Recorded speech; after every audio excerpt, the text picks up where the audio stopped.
नौजवानों के दिल में जलती आग हिंदुस्तान है, शत्रु के वक्षस्थल पे करता नाद हिंदुस्तान है। ये शौर्य है, बलिदान है और त्याग हिंदुस्तान है। यहाँ उपस्थित सभी आदरणीय एवं माननीयों को सादर चरण स्पर्श and a very infinite welcome to all the knowledgeable noggins present here. मेरा हृदय आज असमंजस में है कि मैं शुरुआत आखिर करूं कहां से। मैं शुरुआत करूं उस भारत से जहां 130 करोड़ लोग 22 भाषा और 1600 से अधिक बोलियों में बात करते हैं, जहां राजनीति मात्र सत्ता का खेल नहीं बल्कि विचारों की विविधता का दर्पण है, या उस भारत की सांस्कृतिक जटिलता से जहां 4000 जातियां, 25,000 उपजातियां, 49 गोत्र और 8 प्रमुख धर्म हैं, जहां विचारों की क्रांति ने ना केवल भारत को बल्कि पूरे विश्व को दिशा दी। आनो भद्राकृतवो यंतु विश्वतः, या उस भारतीय दर्शन से जहां वाम को चंद्रमा कहा गया तो वहीं दाईं दिशा को उन्होंने सूर्य बताया। जिस देश की पारंपरिक विरासत ने हमें अनगिनत नीतियां दी, सभा और समितियां दी, उस देश की राजनीति आज मात्र 2 प्रश्नों में उलझकर या ओझल होती दिखाई दे रही है।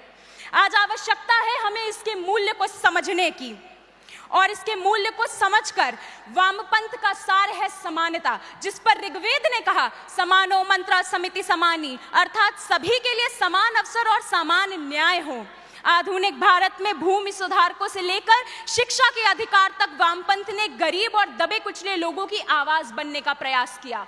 तो वहीं दक्षिण पंथ का सार है परंपरावाद, जिस पर चाणक्य के अर्थशास्त्र ने कहा प्रजा सुखे सुखम राज्ञः, अर्थात प्रजा के सुख में ही राजा का सुख है, जो कि हमारी संस्कृति और राष्ट्र की सुरक्षा को बढ़ावा देना रहा।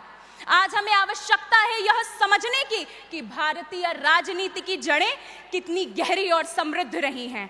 यदि हम महाभारत महाकाव्य को ही देखें तो यक्ष ने युधिष्ठिर से पूछा कि राजा का धर्म क्या है, जिस पर युधिष्ठिर ने जवाब दिया राजा का धर्म है न्याय और सबके हित में काम करना। ये ना तो लेफ्ट है ना राइट, बल्कि भारत की मूल विचारधारा जो समाज के कल्याण को ही अपना वास्तविक धर्म मानती है। आज हमें आवश्यकता है 65% युवा ऊर्जा को एक दिशा देने की, एक ऐसे भारत का निर्माण करने की जो भूगोल में, खगोल में, कला में, साहित्य में, विज्ञान में, अनुसंधान में, वाणिज्य में, पर्यावरण संरक्षण में मां भारती का सिरमौर बनकर विश्वगुरु के सिंहासन पर पुनः सिंहासनारूढ़ हो। क्यों? क्योंकि गौरवशाली था भूत, भविष्य भी महान है अगर संभाले हम उसे जो वर्तमान है। इसीलिए उठो जवान, उठो जवान, देश की वसुंधरा पुकारती, ये देश है पुकारता, पुकारती मां भारती। जय हिंद।